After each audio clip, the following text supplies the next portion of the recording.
तो भारत और पाकिस्तान के बीच 4 दिनों तक चले भीषण संघर्ष के बाद आखिरकार पाकिस्तान घुटनों पर आ गया और भारत के हमलों से पाकिस्तान धुआं धुआं हो गया। पाकिस्तान से आ रही तस्वीरों ने पाकिस्तान के झूठ को भी बेनकाब कर दिया है। रिपोर्ट देखिए।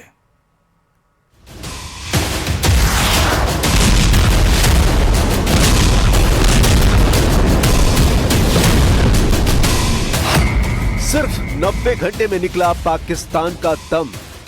Called the Director General of Military Operations of India at 15:35 hours earlier this afternoon.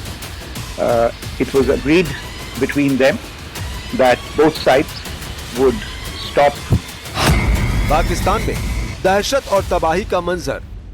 Indian arm forces पूरी तरह से तैयार है, सतर्क है और भारत की संप्रभुता और अखंडता की रक्षा के लिए पूरी तरह से कमिटेड है। पहली बार ब्रह्मोस मिसाइल का इस्तेमाल। ब्रह्मोस दुनिया के सबसे तेज सुपरसोनिक क्रूज मिसाइल में से एक है। ब्रह्मोस मिसाइल क्या होती है, अभी आपने ऑपरेशन सिंदूर के अंदर इस मिसाइल के पराक्रम की एक झलक देखी होगी। भारत के हमलों से धुआं धुआं पाकिस्तान। ऑपरेशन सिंदूर जारी है, पिक्चर अभी बाकी है। भारत पाकिस्तान के बीच 4 दिनों तक चले भीषण संघर्ष के बाद पाकिस्तान घुटनों पर आ गया है। 9 आतंकी ठिकानों, 11 पाकिस्तानी एयरबेस को तबाह करने, आतंकवाद की कमर तोड़ने और आतंकी हमले को एक्ट ऑफ वॉर बताने के बाद पाकिस्तान गिड़गिड़ाने लगा। पाकिस्तान डीजीएमओ ने भारत से सीज फायर की मिन्नतें की, जिसके बाद भारत ने अपनी शर्तों पर सीज फायर का ऐलान भी कर दिया।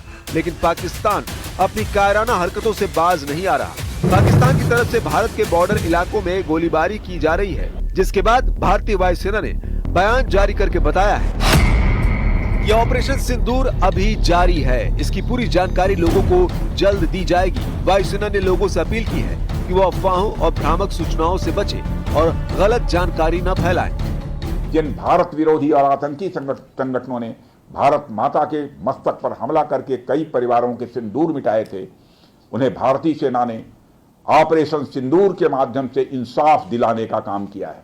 और इसके लिए आज सारा देश भारतीय सेनाओं का अभिनंदन कर रहा है। ऑपरेशन सिंदूर सिर्फ एक सैन्य कार्रवाई भर नहीं है, बल्कि भारत की राजनैतिक, सामाजिक और सामरिक इच्छा शक्ति का प्रतीक है।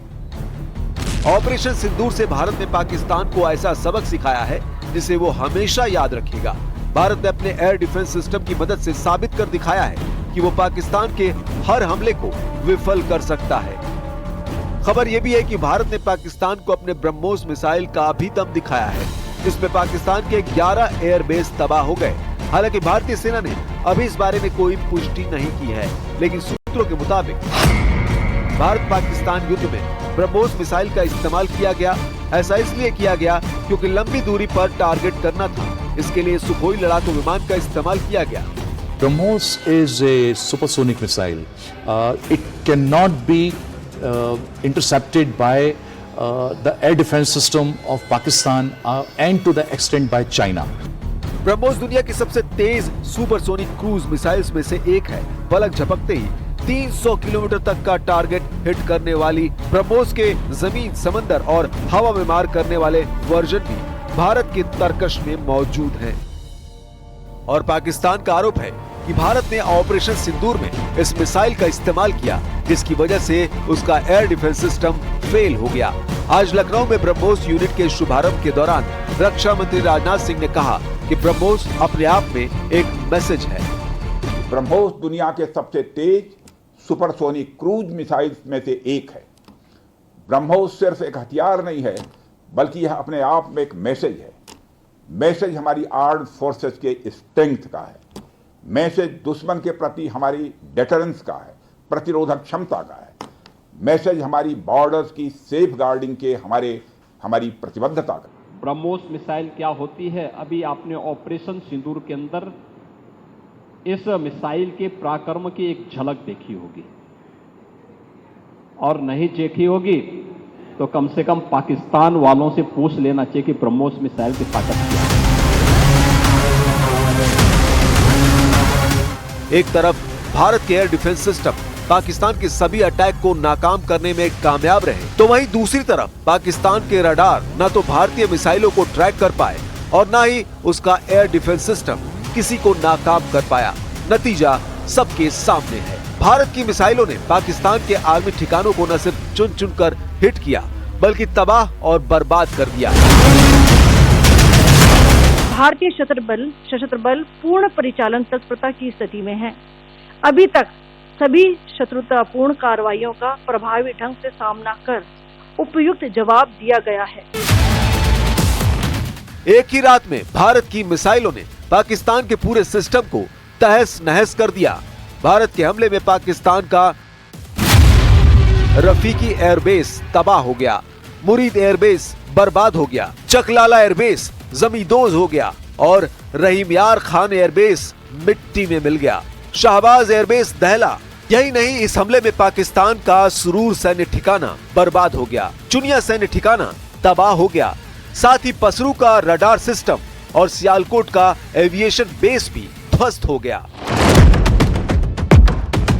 ये लिस्ट तो पाकिस्तान की तबाही की शुरुआती लिस्ट है। अभी तो इसमें कई और ठिकानों के नाम आने हैं। मतलब एक ही रात में पाकिस्तान घुटनों पर आ गया है। पाकिस्तान के 21 एयरबेस में से 6 पूरी तरह बर्बाद हो गए हैं और बड़ी बात यह है कि इनमें वो एयरबेस भी शामिल हैं जिनका इस्तेमाल पाकिस्तान मौजूदा हमलों के लिए भारत के खिलाफ कर रहा था। भारत का ये एक्शन पाकिस्तान के लिए कितना घातक है, ये जानने के लिए आपको उन चारों एयरबेस के बारे में जरूर जानना चाहिए जो भारतीय हमले में धुआं हो गए।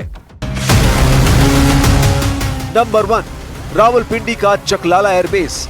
ये वही एयरबेस है जहां पाकिस्तान इस वक्त भारत के खिलाफ मिसाइल अटैक कर रहा था। इस्लामाबाद के बेहद करीब इस एयरबेस से पाकिस्तान लड़ाकू विमान, ड्रोन और मिसाइल सिस्टम को लॉन्च करता था और इस दौरान भी भारत के खिलाफ मिसाइल यहीं से लॉन्च की गई। पाकिस्तानी वायुसेना की लाइफलाइन कहे जाने वाला ये एयरबेस अब मिट्टी में मिल गया है।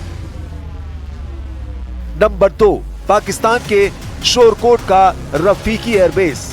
पाकिस्तान का ये एयरबेस मिराज 5 फाइटर जेट का बेस है जहां JF-17 थंडर लड़ाकू विमानों की भी तैनाती थी। भारत के खिलाफ ड्रोन हमलों में इसी एयरबेस की भूमिका सबसे ज्यादा थी। एडवांस रडार और कम्युनिकेशन सुविधाओं से लैस इस एयरबेस को भी भारत ने बर्बाद कर दिया है। नंबर 3, पाकिस्तान में पंजाब के चकवाल का मुरीद एयरबेस। 1971 में हवाई हमलों के लिए इसी एयरबेस का इस्तेमाल किया गया था। लड़ाकू विमानों की तैनाती वाले इस एयरबेस को भी भारत ने पूरी तरह से तबाह कर दिया है और भारतीय हमले में तबाह हुआ पाकिस्तान का चौथा एयरबेस है पंजाब प्रांत का रहीम यार एयरबेस, जो सैटेलाइट बेस्ड एयरबेस था और जिसका इस्तेमाल पाकिस्तानी वायुसेना आपातकाल में करती थी। लेकिन भारत ने इस एयरबेस को भी मिट्टी में मिला दिया।